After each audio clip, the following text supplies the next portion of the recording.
Good afternoon, everybody, or morning or evening.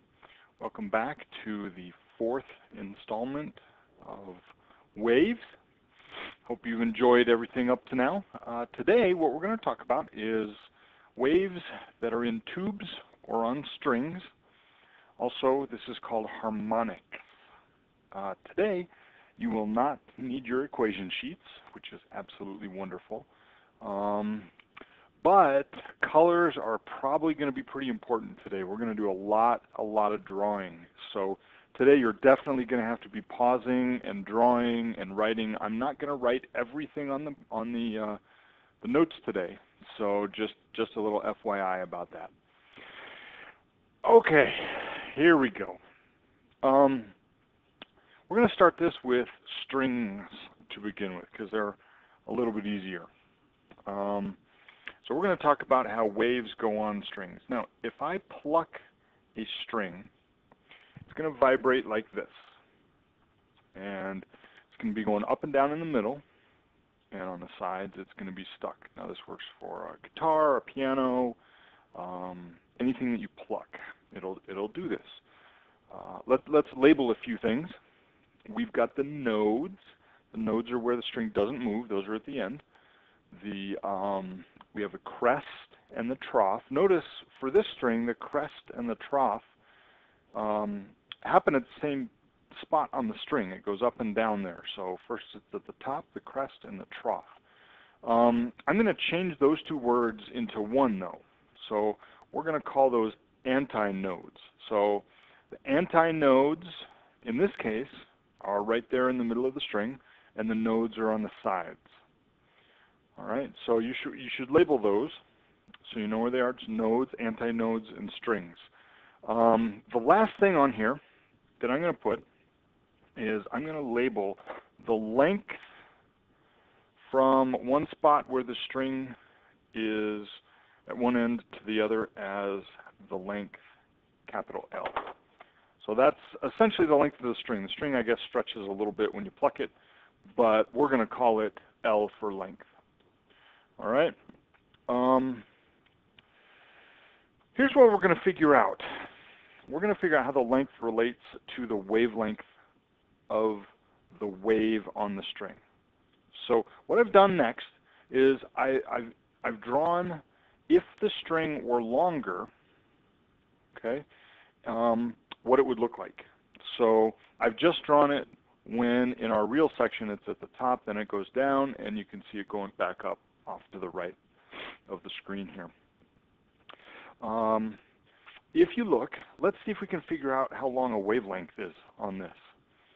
So I want you to have a peek here at the left end of the string, right here.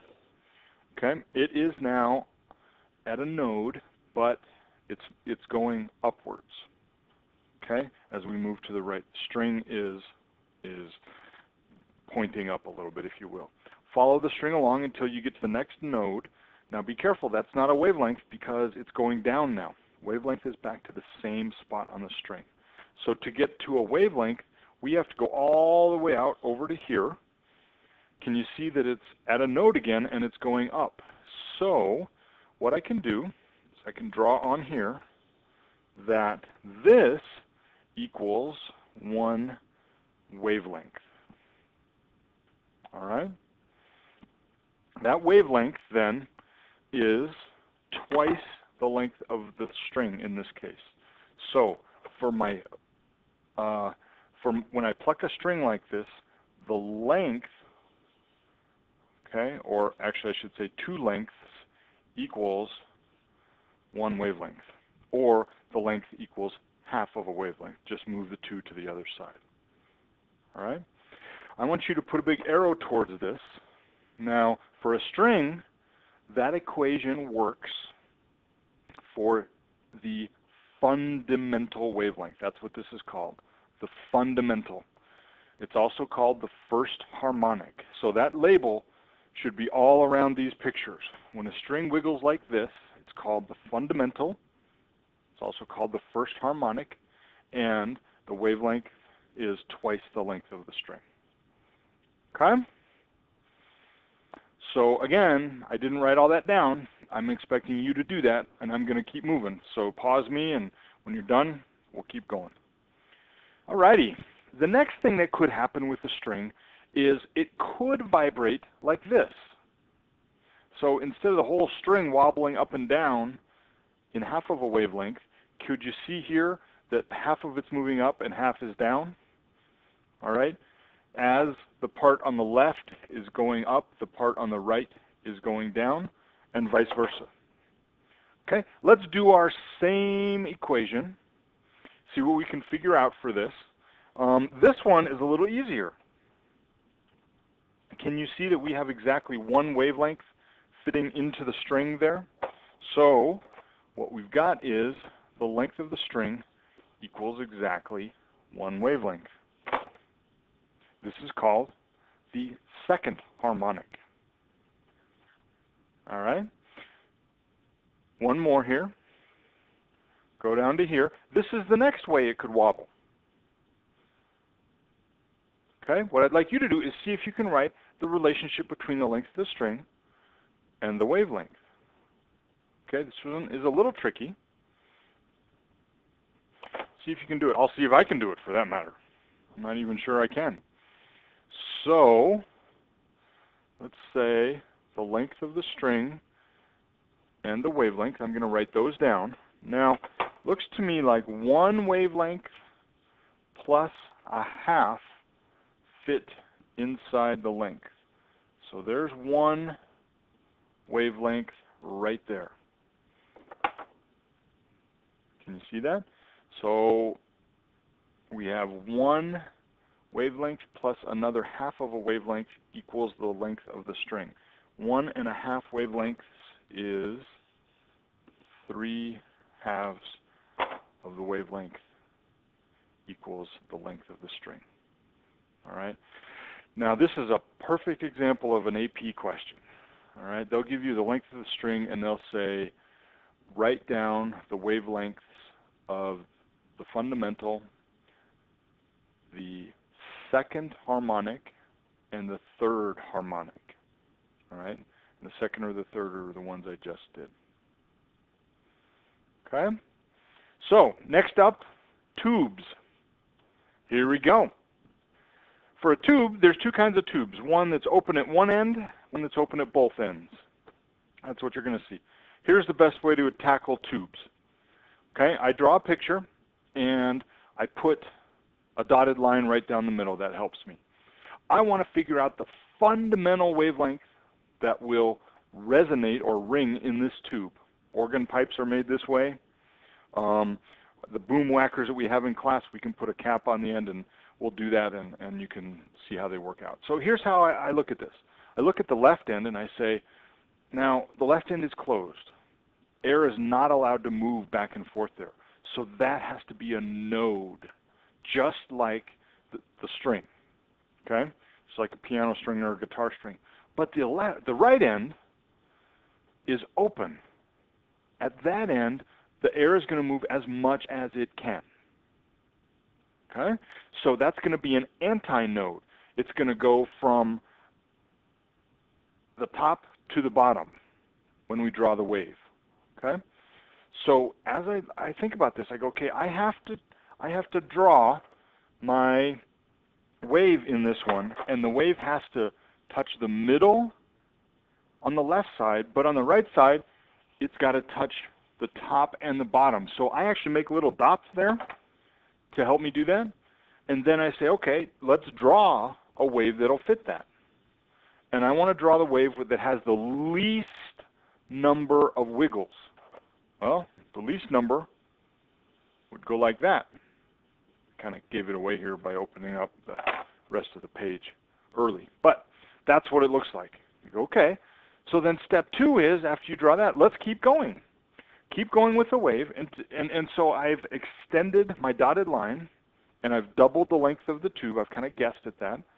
And then I bring the wave back down to the node again.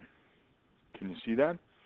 Now, if we look back to the very beginning, one full swing. I'm going to switch up to our string again. All right. Looking back at this guy. All right, see the string? We have one loop up and back to the node. All right, and that is half of a wavelength. So jumping back over to here, this entire thing is half of a wavelength. Okay, so the length of the tube in the top picture here is only actually holding a quarter of a wavelength. So let's write that. The length of the tube, oops, sorry, I didn't even label that for you. The length of the tube equals 1/4 of the wavelength. All right? How'd we do with that one? Once again, you should be writing the words fundamental and first harmonic all over this. Let's look at the next one. The next thing that could happen is in this same tube, it could wobble from 0 there, from a node, and the end again needs to be an antinode, but it's going to go up to the top this time and then back to the bottom. Notice I went from the middle to the top before. Now I need to go up and come back down and get to an antinode. Okay? This one is the second harmonic. Can you see that? So label second harmonic all over this, and let's see what the length of the tube is. So once again, I'm going to draw my wave, whoops, it's in blue, back up to a node, right? Let's draw a length right there. Now, where's my wavelength? All right. Hey, check it out. That's exactly one wavelength that I've drawn. So that wavelength is a little more than the tube. Okay? The tube is only actually reaching 3/4 of a wavelength. So the length of the tube, whoops, I was writing that in red. The length of the tube equals 3/4 of a wavelength. Wow, I'm going way too long. We're going to have to break this up. Let's go down to the next one. Whoops. I did that. Guess we'll have to go to the next one on the next slide. There's the next one. This one is the second harmonic. Can you see I've gone from the center on the left, from the node to an antinode again. But now I've done one more wiggle of the wave. The second harmonic. I want you to see if you can write down what the equation is. If it would help, go ahead and continue the wave back down to the node. All right? And see if you can do it ahead of me. So pause it, see what you can figure out. Alrighty, so for me, I look at this and there's 1.5 wavelengths all the way out to here. Alright, 1.5 wavelengths, but the 1.5 wavelengths isn't the whole length of the tube. The length of the tube is a little less than that. It's less by 1/4 of a wavelength this time. Oh my goodness. 1.5 is 3/2 or 6/4. But I want one less than that, so we end up with 5/4 of a wavelength.